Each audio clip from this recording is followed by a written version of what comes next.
Hello प्यारे साथियों, आप सभी को नमस्कार और आपका स्वागत है।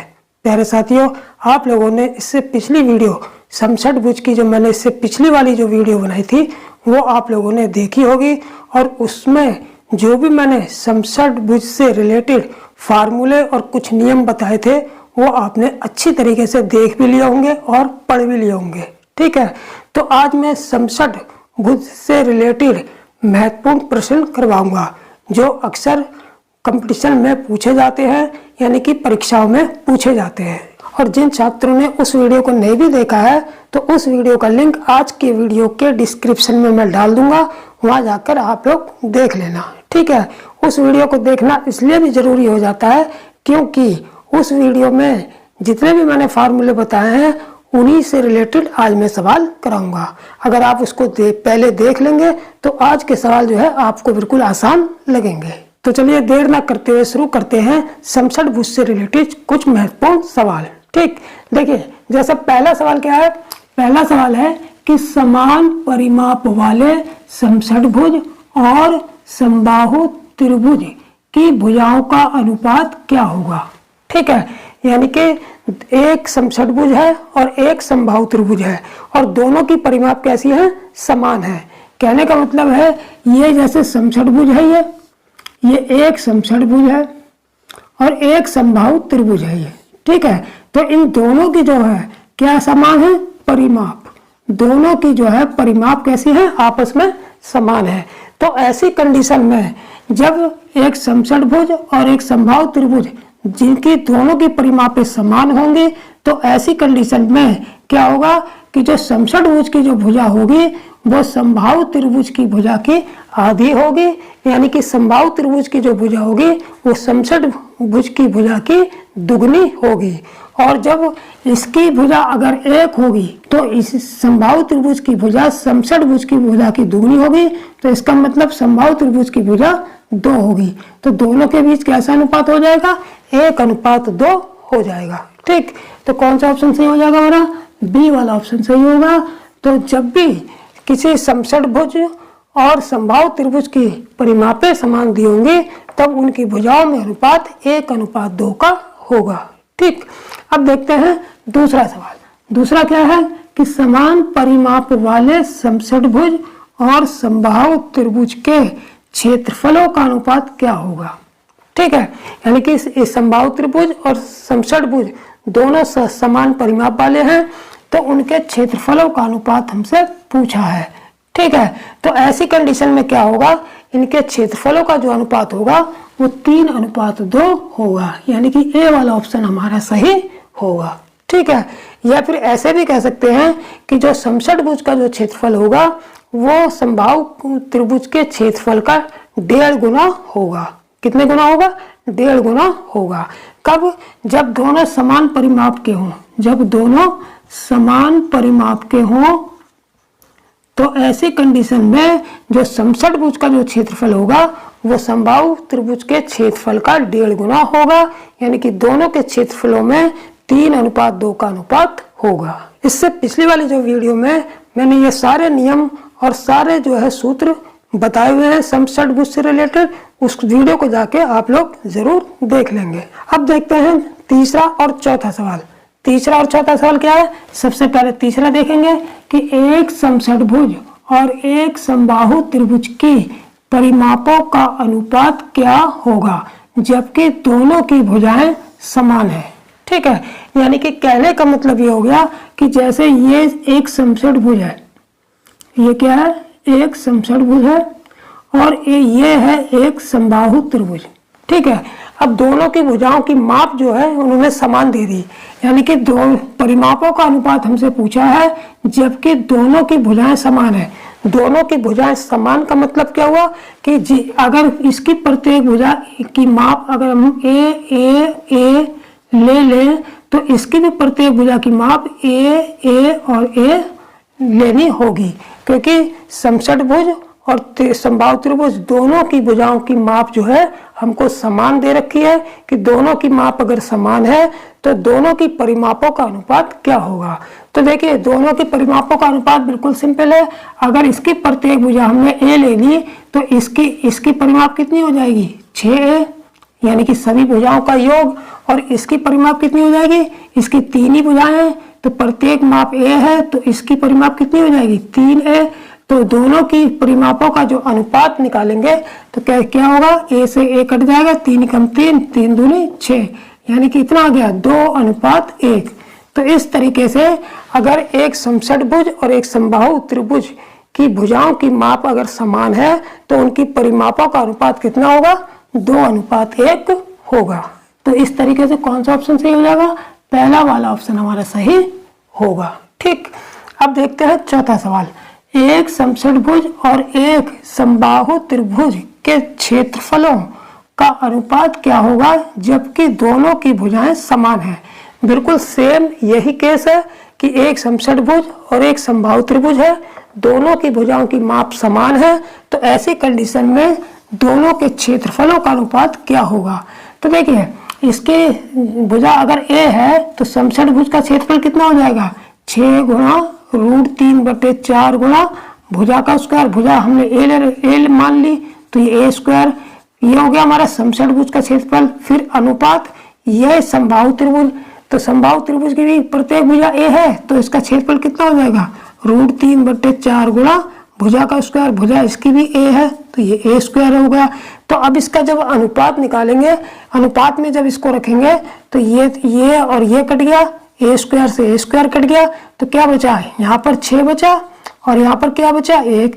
यानी कि ऐसी कंडीशन में जब दोनों की भुजाओं की माप समान होगी तब जो है क्षेत्रफलों का अनुपात कितना आएगा, 6:1 आएगा। तो कौन सा ऑप्शन सही हो जाएगा, बी वाला ऑप्शन हमारा सही होगा। ठीक है, तो इस तरीके से इस बात को हम डायरेक्ट याद भी रख सकते हैं और याद नहीं भी रहती है तो बस इसको इस तरीके से निकाल के तुरंत इसका आंसर निकाल लेंगे। ठीक, अब देखेंगे पांचवा सवाल। पांचवा क्या है, पांचवा सवाल है कि एक समबाहु त्रिभुज का क्षेत्रफल 60 वर्ग सेंटीमीटर है। यानी कि एक समबाहु त्रिभुज है जिसका क्षेत्रफल कितना है, 60 वर्ग सेंटीमीटर है। तो इस समबाहु त्रिभुज की परिमाप वाले समषटभुज का क्षेत्रफल कितना होगा। यानी कि एक समबाहु त्रिभुज का हमको क्षेत्रफल दे दिया, ठीक है, और उसके बाद ऐसे समषटभुज का क्षेत्रफल पूछा है हमसे जिसकी परिमाप जो है इस दिए गए समबाहु त्रिभुज की परिमाप के समान है, यानी कि बराबर है। तो मैंने बताया था इससे पिछले सवाल में कि जब भी किसी भी समबाहु त्रिभुज की परिमाप किसी समषटभुज की परिमाप के समान होगी तो जो समषटभुज का जो क्षेत्रफल होगा वो समबाहु त्रिभुज के क्षेत्रफल का कितना होगा, 1.5 गुना होगा। ठीक है, तो यहाँ पर भी जो हमें समबाहु त्रिभुज का जो क्षेत्रफल दिया है इसका अगर हम 1.5 गुना कर देंगे तो इस समबाहु त्रिभुज की परिमाप वाले समषटभुज का क्षेत्रफल निकल आएगा। ठीक है, क्योंकि दोनों की परिमापें कैसी है, समान है। तो ऐसी कंडीशन में समषटभुज का जो क्षेत्रफल होगा वो समबाहु त्रिभुज के क्षेत्रफल का 1.5 गुना होगा, यानी कि 3/2 गुना होगा। ठीक है, तो समषटभुज का क्षेत्रफल हमारा कितना आ जाएगा, इस समबाहु त्रिभुज के क्षेत्रफल का 1.5 गुना, यानी कि 3/2 गुणा 60।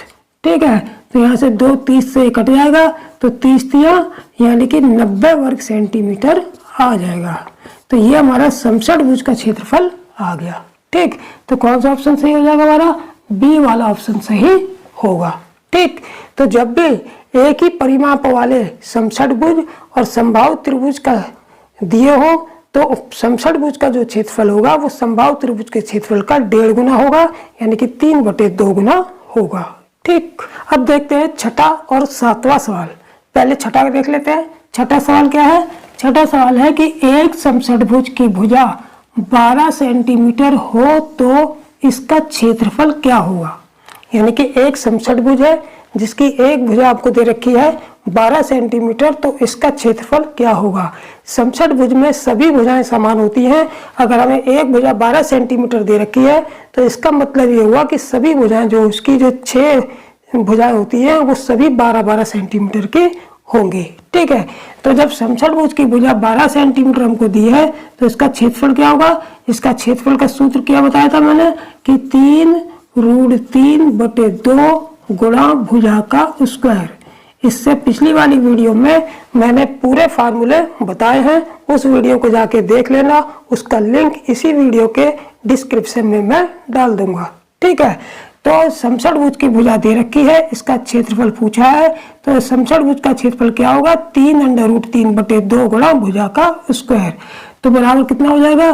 3√3/2 गुणा भुजा, भुजा कितनी है? 12 का स्क्वायर यानी कि 12 की 2 बार गुणा। ठीक है, अब इसको सिंप्लीफाई कर लेंगे, 2×6=12 हो गया, तो 12×3=36 और 6×216√3 यानी कि 216√3 वर्ग सेंटीमीटर इसका क्षेत्रफल होगा। ठीक है, तो इस तरीके से कौन सा ऑप्शन सही होगा? बी वाला ऑप्शन हमारा सही होगा। ठीक, अब देखेंगे 7वां सवाल। 7वां सवाल क्या है?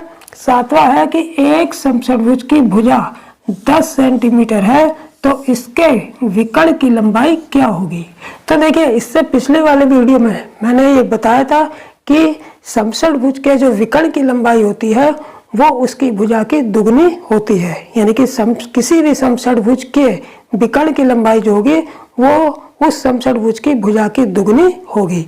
तो यहाँ पर हमको भुजा की लंबाई 10 सेंटीमीटर दे रखी है, तो विकर्ण की लंबाई कितनी होगी? इसकी दुगनी यानी कि 2 × 10 बराबर 20 सेंटीमीटर उसके विकर्ण की लंबाई होगी। ठीक, तो कौन सा ऑप्शन सही हो जाएगा? बी वाला ऑप्शन हमारा सही होगा। ठीक, अब देखेंगे 8वां और 9वां सवाल। 8वां सवाल क्या है? 8वां सवाल है कि एक समषटभुज की भुजा 8 सेंटीमीटर है तो उसकी परिमाप क्या होगी? ठीक है, तो देखिए परिमाप तो बिल्कुल सिंपल है। कैसे कि परिमाप कैसे निकालते हैं कि जितनी भुजाएं होती है उन सभी भुजाओं की मापों का योग उस आकृति की परिमाप कहलाता है। तो यहाँ पर समषटभुज की भुजा 8 सेंटीमीटर दे रखी है और प्रत्येक भुजा 8 सेंटीमीटर ही होगी और 6 भुजाएं होंगी, तो 6 भुजाओं की माप को टोटल माप कितनी हो जाएगी? 6×8=48, यानी कि समषटभुज की परिमाप कितनी हो जाएगी? 48 सेंटीमीटर। कितनी होगी? 48 सेंटीमीटर, क्योंकि 6 भुजाएं होती हैं और प्रत्येक भुजा की माप 8 सेंटीमीटर दे रखी है, तो टोटल 6 भुजाओं का योग कितना हो जाएगा? 6×8=48, यानी कि परिमाप होगी 48। तो कौन सा ऑप्शन सही हो जाएगा हमारा? बी वाला ऑप्शन सही होगा। ठीक, अब देखते हैं 9वां सवाल। 9वां क्या है कि एक समषटभुज का क्षेत्रफल 54√3 वर्ग सेंटीमीटर है तो इसकी भुजा कितनी होगी? ठीक है, तो सिंपल है कि इसमें जो है समषटभुज के क्षेत्रफल का फार्मूला लगाएंगे। समषटभुज का जो क्षेत्रफल होता है वो कितना होता है? 3√3/2 गुणा भुजा अगर ए ले ले तो ए का स्क्वायर हो गया, अगर मैं भुजा ए ले लूं तो भुजा स्क्वायर की जगह ए स्क्वायर कर लेंगे। ठीक है, अब क्षेत्रफल की जगह क्या रखेंगे? 54√3, तो 54√3 बराबर 3√3/2 गुणा भुजा का स्क्वायर। ठीक, तो यहाँ √3 से √3 कट गया, 3 × 3 3 18 से 54 कट गया। ठीक है, अब ये 2 की क्रॉस मल्टीप्लाई हो जाएगी तो 18 दूनी 36, यानी कि ए स्क्वायर की वैल्यू कितनी आ गई? 36। स्क्वायर हटा दो, यहाँ अंडर रूट लगा दो, तो ए बराबर कितना हो जाएगा? 6 सेंटीमीटर, यानी कि समषटभुज की भुजा कितनी आएगी? 6 सेंटीमीटर आ जाएगी। तो कौन सा ऑप्शन सही हो जाएगा? सी वाला हमारा ऑप्शन सही होगा। ठीक, अब देखेंगे 10वां और 11वां सवाल। 10वां सवाल क्या है? 10वां सवाल है कि एक समषटभुज की भुजा 15 सेंटीमीटर हो तो इसमें खींचे गए परिवृत्त की त्रिज्या क्या होगी? ठीक है, तो देखिए इससे पिछली वाली जो वीडियो में मैंने सारे नियम बताए थे, समषटभुज के लक्षण भी बताए थे, क्या क्या प्रॉपर्टीज होती हैं, क्या क्या इसके गुण होते हैं।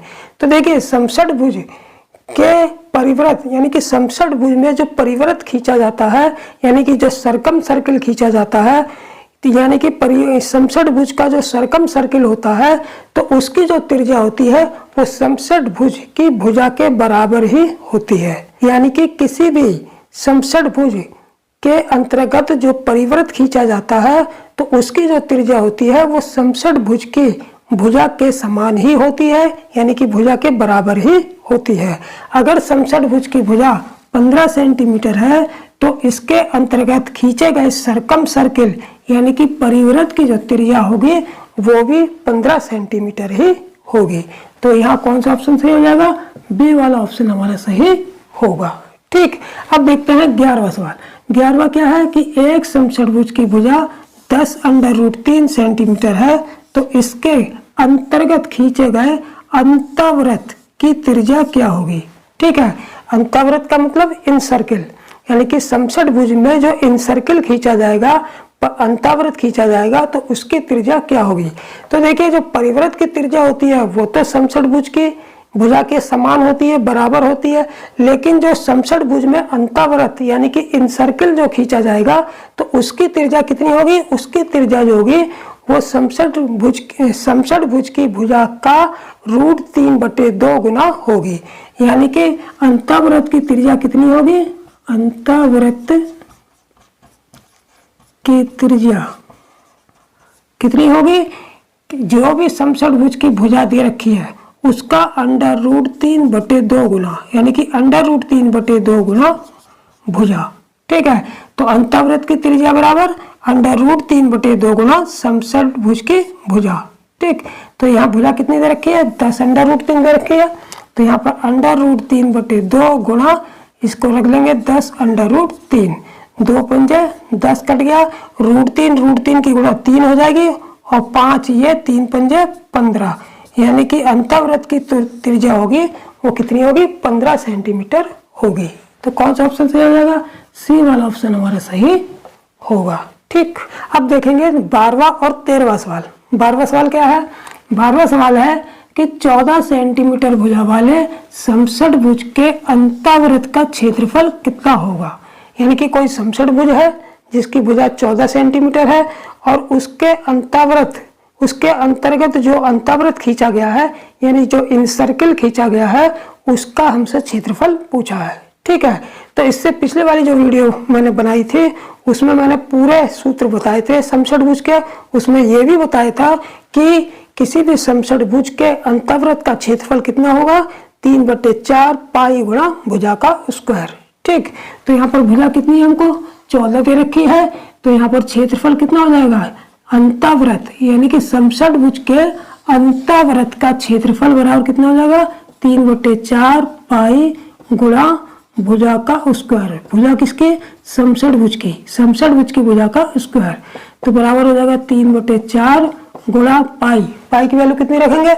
22/7। ठीक, गुणा भुजा का स्क्वायर, भुजा कितनी है? 14, यानी कि 14 की 2 बार गुणा क्योंकि स्क्वायर है। ठीक, अब इसे काट देंगे, 7 दूनी 14, ये कट गया, 2 दूनी 4, ये कट गया। ठीक, क्या बचा? 2 7 14, ये कट गया। अब क्या बचा? 7 दूनी, ये यहाँ पर कितना? 3 7 21, 21 और ये 22 बचा, यानी कि 21 गुणा 22, तो कितना हो गया? 22 कम 22 के 2, 22 दूनी 44 और 2 46, यानी कि 462 वर्ग सेंटीमीटर अंतःवृत्त का क्षेत्रफल होगा। ठीक, तो कौन सा ऑप्शन सही होगा? सी वाला ऑप्शन हमारा सही होगा। ठीक है, तो इस तरीके से जो समषटभुज के अंतःवृत्त का क्षेत्रफल होगा वो कितना होगा? 3/4 पाई गुणा भुजा का स्क्वायर। ठीक, अब देखेंगे 13वां सवाल। 13वां क्या है? 7 सेंटीमीटर भुजा वाले समषटभुज के परिवृत्त का क्षेत्रफल हमसे पूछा है। ठीक है, तो परिवृत्त का क्षेत्रफल क्या होगा? परिवृत्त का क्षेत्रफल होगा पाई गुणा भुजा का स्क्वायर, बस। तो क्षेत्रफल इसका कितना हो जाएगा? परिवृत्त का क्षेत्रफल, परिवृत्त का क्षेत्रफल हो जाएगा हमारा पाई गुणा भुजा का स्क्वायर। तो पाई की वैल्यू कितनी रखेंगे? 22/7 और भुजा कितनी है? 7, तो 7 गुणे 7, 7 से 7 कट गया, 22 7 154, यानी कि 154 वर्ग सेंटीमीटर परिवृत्त का क्षेत्रफल आएगा। तो कौन सा ऑप्शन सही हो गया? सी वाला ऑप्शन हमारा सही होगा। ठीक है, तो इस तरीके से अगर सारे सूत्र हमको अच्छी तरीके से याद हैं और उसके नियम याद हैं तो कोई भी सवाल करने में सेकंड लगेंगे, बस प्रैक्टिस अच्छी होनी चाहिए। ठीक, अब देखेंगे 14वां और 15वां सवाल और इस वीडियो के अंतिम सवाल। ठीक है, 14वां सवाल क्या है कि जैसे एक समषटभुज का विकर्ण 16 सेंटीमीटर है तो समषटभुज का क्षेत्रफल बताओ। यानी कि समषटभुज के विकर्ण की लंबाई दे दी और हमसे समषटभुज का क्षेत्रफल पूछ लिया। तो देखिए, जब हम जानते हैं कि समषटभुज का जो विकर्ण होता है वो भुजा का दुगुना होता है, यानी कि हमको अगर विकर्ण दे रखा है तो समषटभुज की भुजा आसानी से निकाल लेंगे। कैसे? उस विकर्ण का आधा करके। तो हमारी भुजा कितनी हो जाएगी?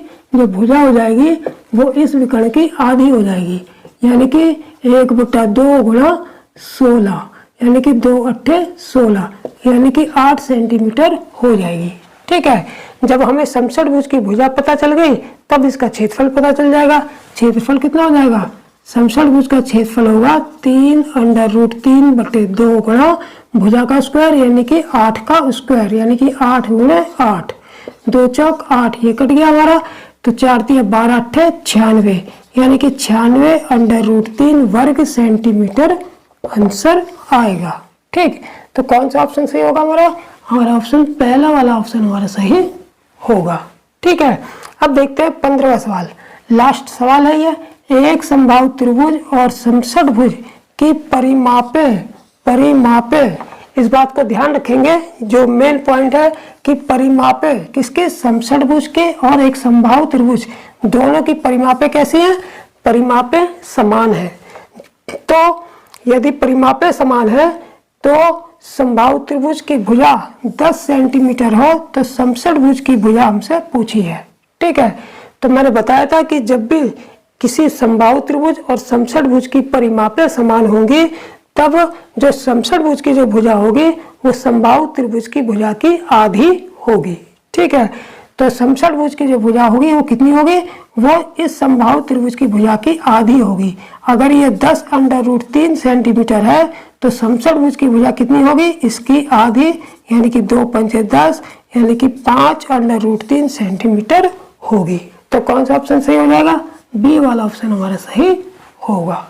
ठीक, तो इस तरीके से 15 सवाल मैंने बताए और समषटभुज से रिलेटेड ये सभी सवाल जो है जो अति महत्वपूर्ण सवाल है, और इन 15 सवालों को करने के बाद आप लोगों को समषटभुज से रिलेटेड जितने भी सूत्र हैं और नियम है उनका एक पूरी तरह से अच्छी तरह से रिवीजन हो गया होगा। ठीक है, तो मेंसुरेशन 2D के क्रम में जो हमने समषटभुज बताया था वो टॉपिक आज खत्म हो गया। उसके सूत्र भी मैंने बता दिए और उससे रिलेटेड अति महत्वपूर्ण 15 सवाल भी करा दिए, जो लगभग इसी टाइप के सवाल किसी भी पेपर में आते हैं। ठीक है, तो नेक्स्ट वीडियो में मेंसुरेशन 2D से रिलेटेड एक अन्य टॉपिक को लेकर फिर उपस्थित होंगे।